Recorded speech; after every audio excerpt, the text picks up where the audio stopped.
My headlights cut through the darkness as I pull into my driveway. The clock on my dashboard blinks 11:42 p.m. 12 hours of emergency surgeries at the veterinary clinic have left my shoulders knotted and my mind fuzzy with exhaustion. All I want is a hot shower and my bed. But something isn't right. Two vehicles that shouldn't be here crowd my driveway. Dad's Lincoln Continental with its pristine wax job and Sarah's white minivan plastered with her Keen Wellness Ventures logo. Yellow light spills from my kitchen window, silhouettes moving inside like actors in a shadow play. My stomach drops. They have keys for emergencies only. I park on the street, grab my clinic bag, and walk to my front door. The brass key slides into the lock but won't turn. What the? I jiggle the key, try again. Nothing. They changed my locks. On my house. Blood rushes to my face. I march around back, finding the door unlocked, typical Sarah, never thinking about security. I push it open and step into my kitchen. Dad and Sarah sit at my table like they own it. Real estate documents, moving contracts, and Sarah's open laptop cover the surface. Her perfect manicure taps away at the keyboard, her Instagram page reflecting in her glasses. Dad's weathered hands gesture toward a stack of papers. Do the right thing here, Savannah, he says, not even looking up. Sarah glances at me, fluffs her hair, and turns back to her laptop. Just finishing this quick live stream, my followers are so excited about our family news. What family news? My voice comes out raspy from fatigue. Dad finally looks up, his insurance salesman's smile firmly in place. Sarah needs this house more than you do. She has 3 children to think about. The lighting in Dad's guest house is terrible for my content. Sarah adds, her voice dropping into the practiced victim tone she's perfected since childhood. My followers expect better production value. I drop my bag on the floor. This is my house. We've already arranged movers for next weekend, Dad says, sliding a contract toward me. Just sign here. The reality hits me like ice water. This isn't a request, it's a hostile takeover. I stare at them, these people who share my blood, as memories flood back. 9 years of working double shifts, sleeping in my car between jobs to save on gas. 4 different roommates in a 1-bedroom apartment to save every dollar. The proud day I signed mortgage papers for this $343,000 fixer-upper in Chula Vista. Weekends spent ripping out peeling bathroom carpet, painting over neon green walls, installing new fixtures with YouTube tutorials playing on my phone. All while Sarah did. What exactly? Mom would have stopped this, but Mom died 8 years ago, leaving me without my strongest advocate. Without a word, I walk to my home office. They watch, confused by my calm. I return with a manila folder labeled, Sarah's House, in my careful handwriting. I spread the contents across the table, photos of Sarah's previous homia Spanish-style beauty in La Jolla, bank statements, property records. Dad bought you a $712,000 house 3 years ago, I say, pointing to a deed. Where is it now? Sarah's eyes dart to Dad. He clears his throat. That was different, he mutters. Different how? Because she sold it to fund her boyfriend's startup, or because she dumped the rest into that pyramid scheme? I tap another document. Or maybe the 6-figure cosmetic surgery was a necessity? Sarah snaps her laptop shut. You don't understand my business needs. Your business? I laugh, the sound hollow even to my ears. Your Instagram account isn't a business. It's a hobby Dad finances. Dad's face hardens. You don't have children to support, she does. The words hit their mark, but I stand straight. I've supported myself since I was 22, I say quietly. She's never supported herself. Sarah gathers her papers, shoving them into her designer bag. This conversation isn't over, Savannah. They leave through the front door with keys that work and I slide the deadbolt behind them. My hands shake as I reinforce the back door with a chair, then collapse onto my sofa. I pull out my phone and text my neighbor. Ellen, if you see anything strange tonight, please call me. Then I sit in the dark, in my house that I earned, and plan my next move. Because this isn't just about a house. This is war. The next day, the fluorescent lights of the veterinary clinic's break room flicker as I unwrap my turkey sandwich. my lunch break 20 precious minutes of silence after a morning of emergency surgeries. I open my laptop and type Keen Wellness Ventures LLC into the search bar. Sarah's Instagram profile pops up first. Her perfect smile, her perfect children, her perfect life, all carefully filtered and arranged. I scroll past promotional posts for vitamin supplements and life-changing skincare until I find what I'm looking for. There it is. A photo of my house, my porch swing, my garden. The caption reads, "Manifesting our dream home. Blessed family. New chapter. Abundance." The timestamp shows she posted this 3 weeks ago. Something cold and hard forms in my stomach. This wasn't a spontaneous idea. They've been planning this. I dig deeper, accessing public records databases I bookmarked years ago when I first suspected Dad's financial favoritism. The screen fills with business registrations, property transfers, tax filings. "Oh my God," I whisper, pushing my sandwich aside. Dad helped Sarah create 3 shell companies to avoid gift taxes on her La Jolla house. The paper trail is clear. $712,000 transferred through dummy corporations, then directly into Sarah's name. No mortgage, no payments, just a gift wrapped in paperwork. I pull up her bank statements, the ones I found in Dad's office last year when I was looking for Mom's old photo albums. The numbers tell a sickening story.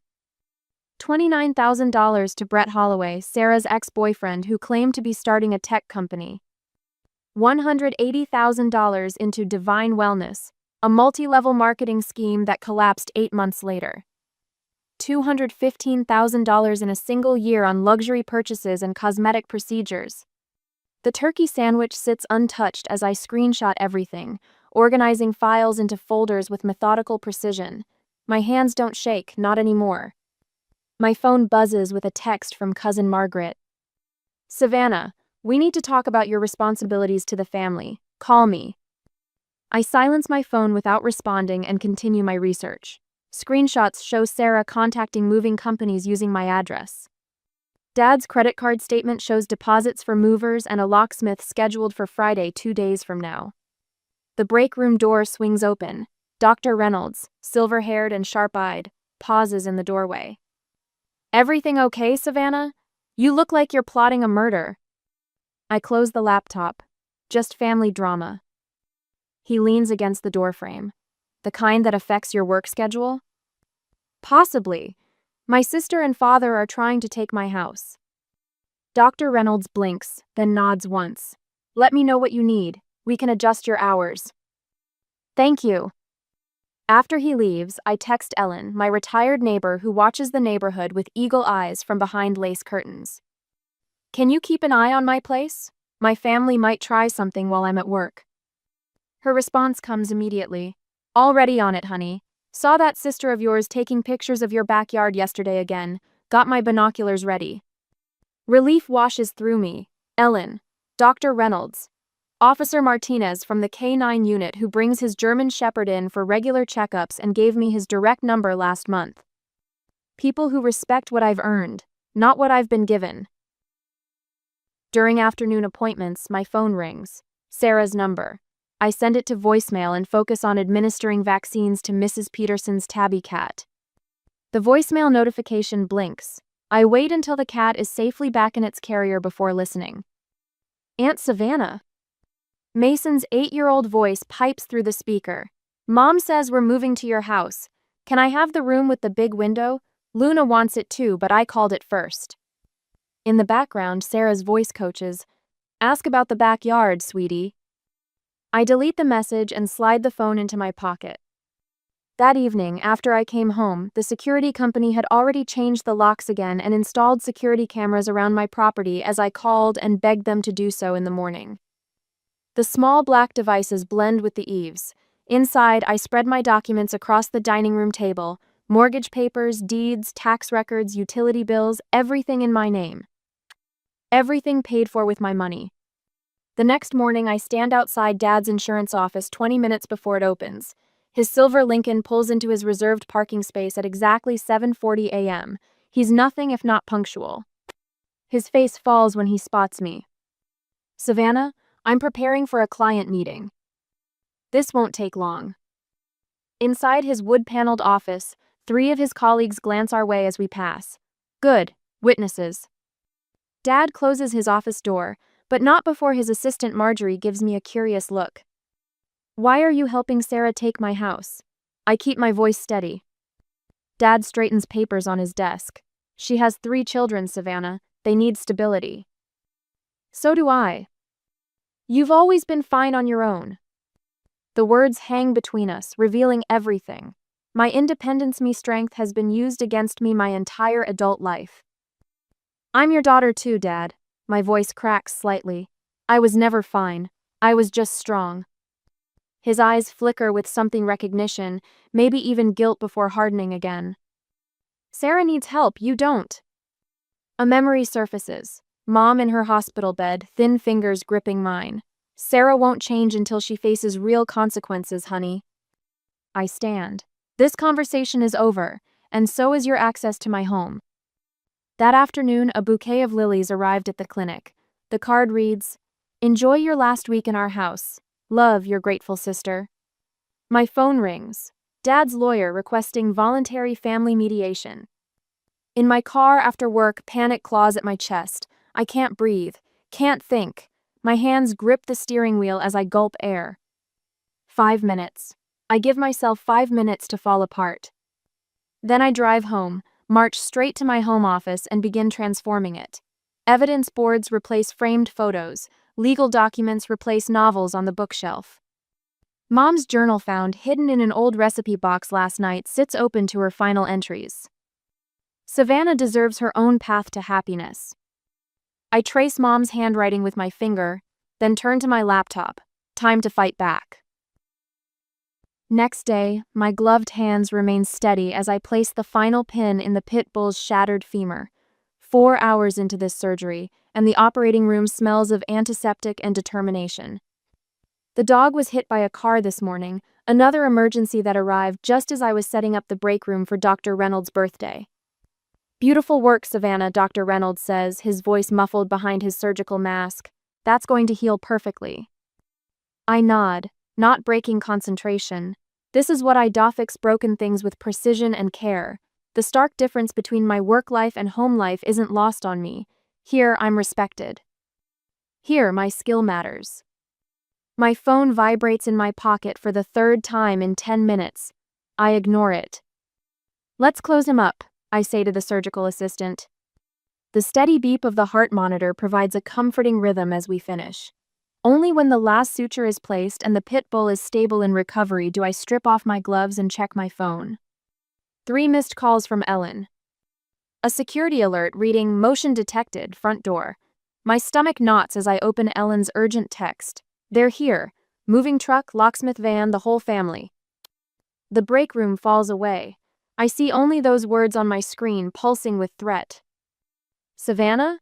Dr. Reynolds appears beside me, concerned with etching lines around his eyes. Everything okay? I swallow hard. Family emergency, but the surgery went perfectly. He squeezes my shoulder. Take whatever time you need. We've got your back here. The drive home feels surreal. Every traffic light turns green as if the universe knows it's my turn for something to go right. I park a block away and approach on foot, my heart pounding against my ribs. The scene unfolds like a nightmare in broad daylight. A moving truck idles in my driveway. 2 men in uniforms carry my grandmother's writing desk down the front walk. A locksmith kneels at my door, tools spread around him like fallen soldiers. But the lock is changed again, so he struggles and needs more time to open it. Sarah stands on my front lawn, phone held high on a selfie stick, her voice carrying across the yard. Moving day miracle, manifesting new beginnings for the kids. Her white sundress catches the sunlight as she pivots to capture the perfect angle. 50,000 of you are joining us to live for this blessed day. Dad directs the movers with authoritative gestures, clipboard in hand. The bedroom furniture goes in last. He instructs, voice clipped with efficiency. And be careful with those boxes marked fragile. Luna, Mason, and Chloe run through my garden, trampling the black-eyed Susans I planted last spring. Their small hands tear up flowers to make moving day bouquets. 8 years of careful gardening was destroyed in minutes. Aunt Margaret stands on the porch, arms crossed, nodding in approval as if this invasion is the natural order of things. Something shifts inside me, not anger, something colder, more calculated. I straighten my spine and walk forward, moving from shadow into sunlight. "This is my home," I announce, my voice carrying the same authority I use during pet emergencies. "You are trespassing. I need everyone to stop what they're doing immediately." Sarah's jaw drops mid-sentence, her live stream still broadcasting. The movers freeze, my grandmother's desk suspended between them. "Savannah!" Dad recovers first, his insurance salesman smile sliding into place. "We thought you were at work until 6. I received security alerts that someone was breaking into my home. I step closer, pulling my identification, deed, mortgage statements, and property tax records from my bag. I have all the documentation proving ownership right here." The locksmith glances between me and Dad, confusion evident. "Sir, you told me this was your property and you'd lost your keys." He lied. I hand the locksmith my driver's license and deed. "This is my house. I never authorized any lock changes. In fact, I changed the locks and installed the cameras again." Sarah frantically rummages through a designer tote bag, producing printed PowerPoint slides with clip art house images. "We have documentation too. Look, our family home transition plan." The movers set down my desk, looking uncomfortable. One checks his phone, scanning the work order. "Ma'am, the contract says Franklin Keene authorized this move." "Franklin Keene doesn't own this house," I reply. "I do." A police cruiser pulls up to the curb. Officer Martinez steps out, hand resting casually on his belt. Ellen appears from her house across the street, my dog Rusty on a leash beside her, a thermos clutched in her other hand. She said she called the police after the mess my family made. "Everything okay, Savannah?" Officer Martinez asks, though his expression says he knows it isn't. "These people are attempting to illegally enter and remove property from my home," I explain, handing him my documentation. "I'd like them removed." Sarah swings her camera toward Officer Martinez, her influencer voice dripping with false warmth. "We're just having a family discussion, officer. My sister is confused about." "Sarah Keene?" Officer Martinez interrupts, squinting at her. "I thought you looked familiar." Sarah's smile falters. "Do we know each other?" "You have an outstanding warrant for shoplifting at Northridge Mall. 3 months ago, makeup and electronics were worth over $500. Sarah's phone dips, but not before capturing her expression of pure shock. Comments flood her live stream. "This is illegal. Call the police. That poor woman." Dad's phone rings. He steps away, face darkening as he listens. I catch fragments. Clients calling and LLC fraud allegations. The locksmith gathers his tools. "I'm out. I don't get paid enough for family drama." He nods respectfully to me. "Sorry about the misunderstanding, ma'am." Aunt Margaret approaches, her earlier certainty crumbling. "Oh, honey, I'm so sorry. I didn't understand what was really happening. Franklin said you were having issues and needed family intervention." Sarah's live stream continues as Officer Martinez recites her rights. Her perfect makeup runs as tears track down her cheeks. 50,000 viewers watch her handcuffed and placed in the cruiser. "What about my children?" she wails, looking around wildly. "Their father's been notified," Officer Martinez says. "He's on his way." The movers apologize profusely, returning my grandmother's desk to the house. Ellen hands me the thermos of coffee and Rusty's leash. My dog presses against my leg, a warm reminder of what loyalty actually means. After everyone leaves, I stand in my kitchen, trembling with delayed shock. A leather-bound planner lies abandoned on the counter, Sarah's meticulous handwriting filling its pages. I flip through it, stomach churning at what I find. Plan for resistance. Blame mental instability. Keep master bedroom setup. This wasn't a spontaneous decision. This was methodical, premeditated. That night, a locksmith, a different one, changed every lock in my house for the 3rd time. The new keys feel heavy in my palms, symbols of something I never wanted, a family at war. As I slide the deadbolt into place, I know this battle isn't over, but for the first time, I understand that I'm not fighting just for walls and a roof. I'm fighting for the right to exist on my own terms. Next day, Detective Rivera thumbs through my evidence binder, his weathered face impassive. His office smells of coffee and old paper, the blinds casting prison bar shadows across his desk. "Your sister has quite the resume," he says, placing a photo on the desk. "Recognize this boutique?" I lean forward. Shoreline Fashions. She promoted their summer collection last year. "And this cafe? This gym? This wellness spa?" He fans out more photos like playing cards. My stomach tightens. All places she's done partnerships with. 37 local businesses have filed complaints. False advertising, promised promotions never delivered, payments for services never rendered. He taps Sarah's live stream on his computer screen. "But this breaking into your house on camera? That's what we call a gift." The video plays. Sarah directing movers toward my bedroom furniture, her voice honey, sweet for her audience. Then my entrance. The exact moment reality crashed into her fabricated world. "Your documentation is exceptional," Rivera says, flipping through 5 years of screenshots, financial records, and witness statements. "Most victims don't prepare like this." Victims. The word stings. I learned from my mother. I pull out her journal, its leather cover worn smooth from my hands. She documented everything too. Rivera reads the page I've marked. "Franklin enables Sarah's worst impulses while punishing Savannah's independence. I fear what will happen when I'm gone."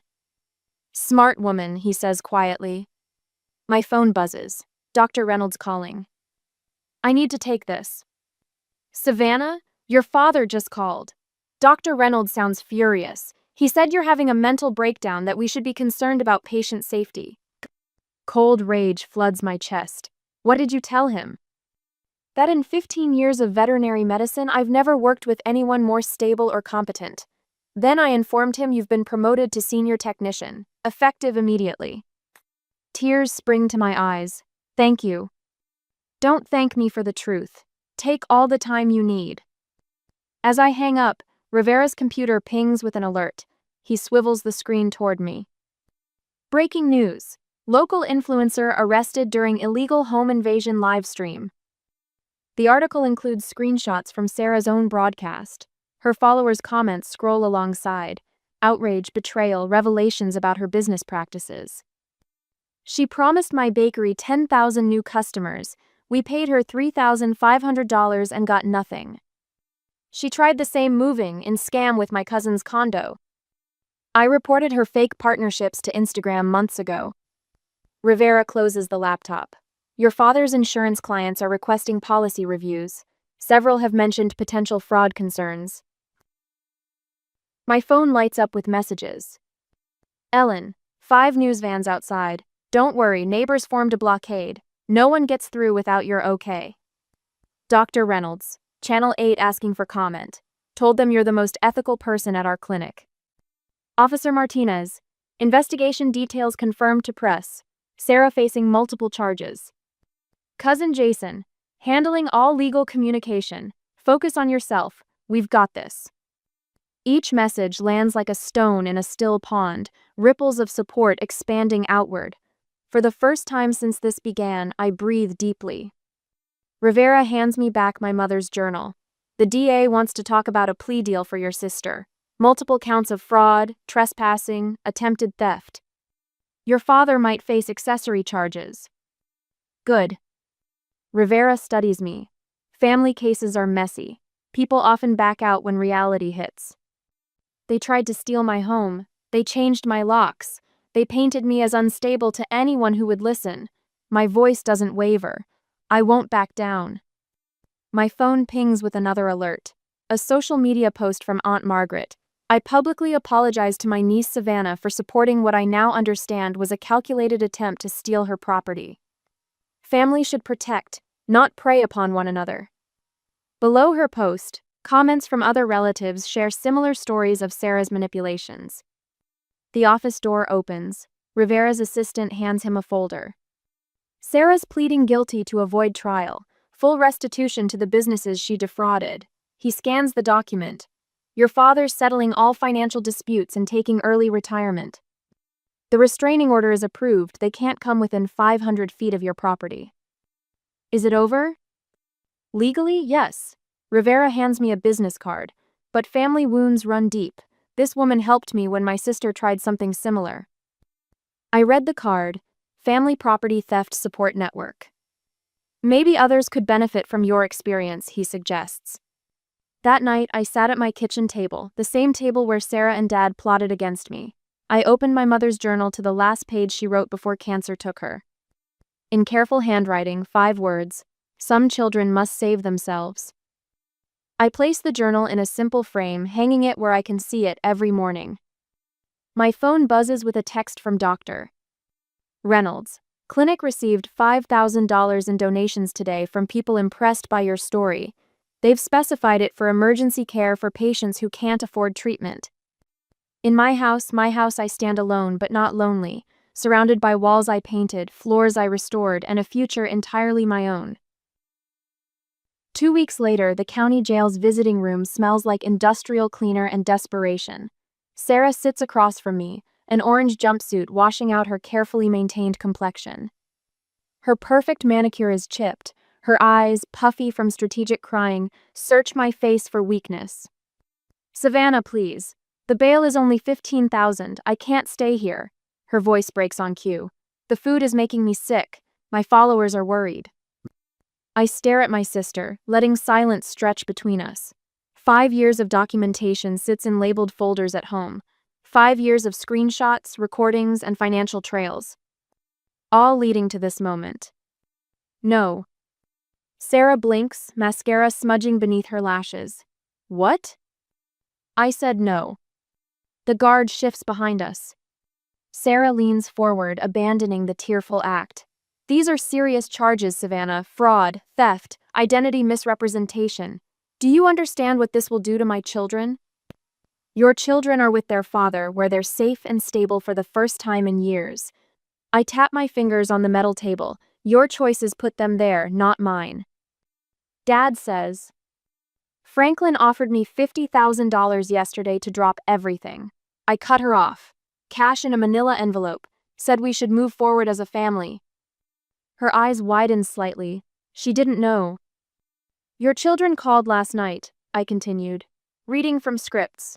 Mason stumbled over reconciliation. Luna asked if she was saying it right while still on the line. Sarah's face hardens. You think you're so smart. Smart enough to know you've coordinated a harassment campaign. Your followers are calling my workplace, sending messages. Some showed up at my house with signs. My pulse quickens as anger rises hot in my chest. The room feels smaller, the fluorescent lights harsh. You want to know something interesting, Sarah? I lean forward. I started documenting everything 5 years ago. Every conversation, every loan, every promise, every threat. She rolls her eyes. So what? Family disagreements aren't crimes.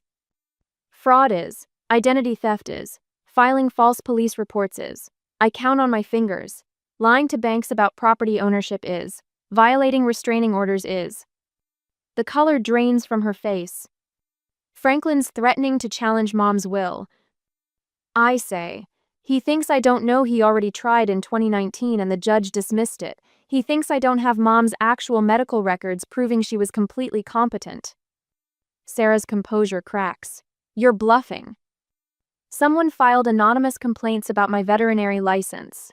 I smile without warmth. Officer Martinez traced the IP address. Guess where it led? A muscle jumps in her jaw. Your legal team claims this was just a family dispute taken too far. I rest my chin on my hand. But the prosecution has your live stream. The one where you said, and I quote, "We're taking the house today no matter what she says."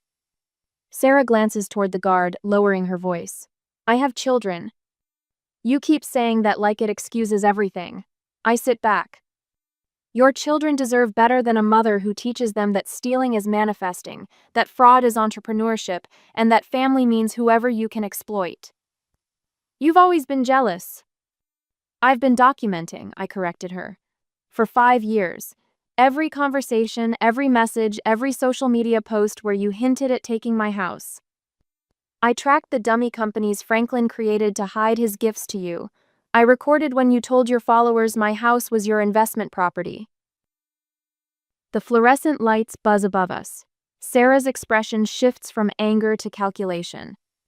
Dr. Reynolds testified yesterday about your calls to my workplace. I flip open a small notebook. Officer Martinez confirmed he's been advising me for months about securing my property. Ellen turned over her neighbor's watch logs documenting your suspicious visits. Sarah's knuckles whiten as she grips the edge of the table. You thought I was naive. I closed the notebook. You thought I was alone. You never realized every time I seemed to forgive you, I was actually building a case. The guard checks his watch. 2 minutes. Sarah's voice turns venomous. They'll never believe you over Dad. He's respected in this community. Was respected? I correct. His insurance license is under review. 3 clients have filed complaints about the LLC fraud. His business partners locked him out of the office yesterday. Her eyes widened in genuine shock. Your mugshot is trending, I add. Your sponsors dropped you. Boutiques across the county have your photo posted with "Do Not Allow Entry" signs. Your live stream viewers watched you get arrested for trying to steal my house. Sarah lunges across the table.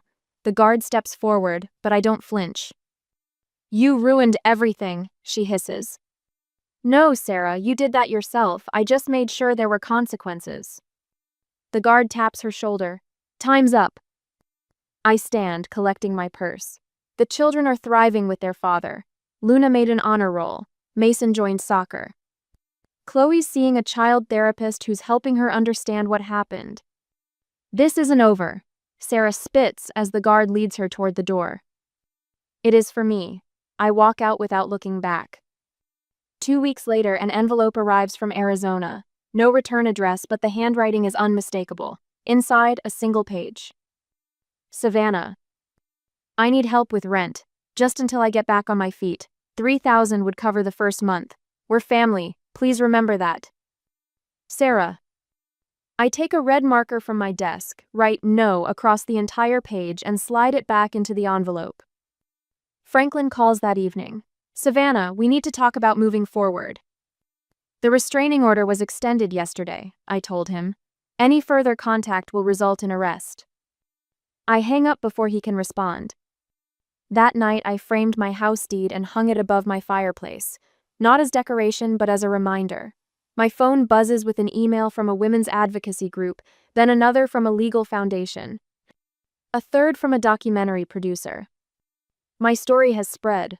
Women across the country are reaching out, sharing similar experiences with family members trying to take their homes, their savings, their independence. Ellen brings coffee to the porch the next morning. You've become quite the celebrity, she says, settling into the chair beside me. I watch the sunrise paint my garden gold. I never wanted any of this. Sometimes our purpose finds us. She sips her coffee. The question is, what will you do now? I think about all the women who've contacted me, the patterns of family betrayal, the theft disguised as love, the manipulation wrapped in obligation. I don't know, I admit. Part of me wants to disappear into privacy. The other part wants to fight for others the way you fought for yourself. Ellen finishes. The weight of decision settles on my shoulders. Stay private or become an advocate. Heal in silence or use my voice. My house stands solid behind me, mine in both law and spirit. Whatever I choose, I'll choose from strength. Morning light streams through my kitchen windows, painting warm squares across the marble countertop. 6 months since that night, and the memory still visits, but now it's just that, a memory. I trace my finger along the edge of my coffee mug, listening to the quiet hum of my home. My home. The security system chirps softly with its morning diagnostic, a sound that once represented fear, but now speaks of peace. All clear, Miss Keene, announces the automated voice. Thank you, Clara, I replied to my security system, named after my mother. Some might find it odd talking to technology, but after spending most nights alone during those first few weeks, programming a voice that reminded me of safety seemed perfectly reasonable. I walked to the window overlooking my garden. The roses Mom planted years ago frame a newer addition, a young oak sapling, its tender branches reaching skyward in the spot where Sarah's children once ran with those manipulative welcome signs. Spring sunlight dapples its leaves, promising decades of growth. Some trees need a century to reach their full potential. Some lives do too. The doormat by my front entrance reads, "Protected by love and law, a housewarming gift from Officer Martinez and his wife after everything settled." My promotion to head veterinary technician came with a plaque that now hangs in my home office, the very space where I once kept that Sarah's house folder. My phone buzzes with a calendar reminder. Therapy, 4 p.m. Dr. Winters has helped me understand that family trauma doesn't disappear, it transforms, like my house. Where Dad and Sarah once spread their invasion papers now stands a collection of potted herbs. The dining room Sarah coveted hosts weekly dinners with Ellen, the Martinez family, and Dr. Reynolds. The doorbell rings precisely at 9, Ellen arriving for our Saturday coffee tradition. "Morning, warrior," she calls out, stepping inside with fresh blueberry muffins. At 72, Ellen moves with the confidence of someone who's fought her own battles and recognizes fellow veterans. "How's the tree?" she asks, settling at my kitchen table. "Growing," I answer, pouring her coffee exactly how she likes, I-tone sugar, splash of cream, just like me. "Got another letter from Phoenix," Ellen says, raising an eyebrow. I nod. Sarah's working retail now, court-mandated therapy twice weekly. "Are you going to answer this one?" I consider the question, remembering the stack of unopened envelopes in my desk drawer. "Not yet, maybe someday." Ellen squeezes my hand. "Healing doesn't require reconciliation, honey." My therapist says the same thing. I laugh. A notification pings my phone, a donation alert from the first home fund I created anonymously, supporting single women buying their first properties. Another woman has received closing cost assistance. The notification includes only her first name and city, but it's enough. Madison from Escondido will sleep tonight in a home that's truly hers. Later at the clinic, a new family arrives with their anxious beagle. As I kneel to calm the trembling dog, the mother says, "You're Savannah Keene, aren't you? The one with the famous house?" The question would have terrified me 6 months ago. Now I smile. Yes, that's me. "My sister went through something similar with her ex-husband," she continues. "Your story helped her fight for her property rights." I notice her children watching me with curious eyes, so different from how Sarah's kids looked that day, these faces free from manipulation, simply interested in the woman who helps animals. "Every home should feel safe," I tell them, as the beagle relaxes under my touch. That evening, I tend my garden as sunset painted the sky in fierce oranges and purples. I water the oak sapling, then sit beside it with Mom's journal open on my lap. The entry I've read 100 times still brings tears. Savannah will build her own legacy. I glance up and catch my reflection in the kitchen window, the me of now superimposed over memories of that terrible night. But the woman looking back isn't frightened anymore. She's whole. The framed deed hangs on my living room wall where family photos once were a reminder not of what I almost lost, but of what I fought to keep. Some people inherit a legacy, I whisper to the growing oak. Others build it. The security system chirps its evening diagnostic as darkness falls. My home stands secure, beautiful, and completely mine.